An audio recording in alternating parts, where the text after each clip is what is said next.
Livro A Verdade sobre as Testemunhas de Jeová, escrito pelos ex-anciãos Cide de Farias Miranda e William do Vale Gadelha. A página 296, eles falam sobre o incentivo que a sociedade dá à ruptura familiar. Escrevem o seguinte: a Sentinela de 15 de dezembro de 1981, página 25.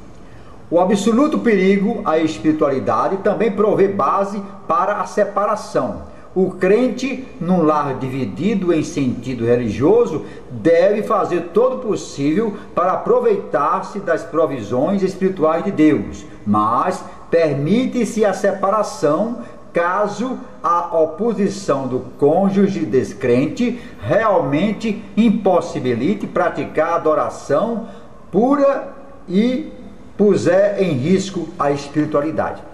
O livro Organizados para Pregar o Reino e Fazer Discípulo, página 172, diz assim: não há motivos de se escutar o filho ou o cônjuge desassociado, se este tentar justificar-se ou procurar convencer o fiel do seu modo de pensar e agir. Tampouco deve dar-se ouvidos às suas objeções quanto a como o caso foi tratado pela comissão judicativa. Não é para conversar com qualquer um que foi expulso ou foi desassociado. E na página 171 desse mesmo livro está escrito: em fidelidade a Deus, nenhum dos da congregação deve cumprimentar tais pessoas, dos que saem, ao se encontrar com elas em público, nem deve acolhê-las no seu lar, até mesmo parentes consanguíneos, que moram no mesmo lar com o parente desassociado, por darem maior valor às relações espirituais do que às carnais. Evitam, tanto quanto possível, o contato com tal parente desassociado. Então estão dizendo, falando, incentivando a ruptura. Pai, mãe, qualquer um que seja, não é nem cumprimentar, nem falar, porque agora, se eles não aceitam, a organização são apóstatas, são filhos do diabo. O mensário Nosso Ministério do Reino, do mês de agosto de 2002, as páginas 3 e 4, parágrafos 13 e 14, foi mais veemente. Está escrito: tudo que eu estou lendo aqui é que está no livro A Verdade sobre as Testemunhas de Jeová, escrito por ex-anciãos. Vamos ler. Depois de ouvir um discurso numa assembleia de circuito, um irmão e sua irmã carnal se deram conta de que precisavam mudar o modo como tratavam a mãe, que morava em outro lugar e havia sido desassociada 6 anos antes. Logo depois da assembleia, o irmão ligou para a mãe e, depois de reafirmar seu amor por ela, explicou que não falaria mais com ela, a não ser que um assunto familiar importante exigisse esse contato. Pouco depois, a mãe começou a assistir às reuniões e com o tempo foi readmitida. Também o marido dela, um descrente, passou a estudar e com o tempo foi batizado.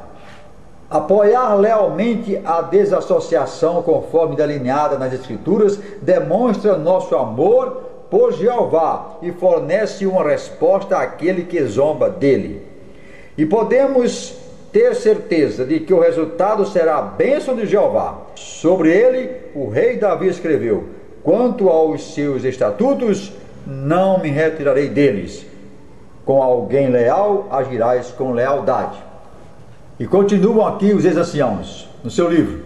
O artigo inteiro demonstrava um recrudescimento do tratamento aos desassociados e dissociados, e finalizava assim, com esse terrível exemplo de um filho e uma filha que ameaçaram sua mãe de afastar-se dela porque ela não era mais uma testemunha.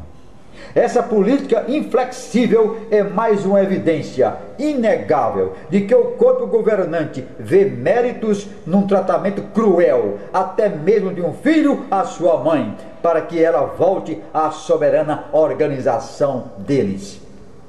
As perguntas que ficam são: quão legítimo é o retorno à volta de uma pessoa sob essa condição de pressão, intimidação ou chantagem emocional e espiritual?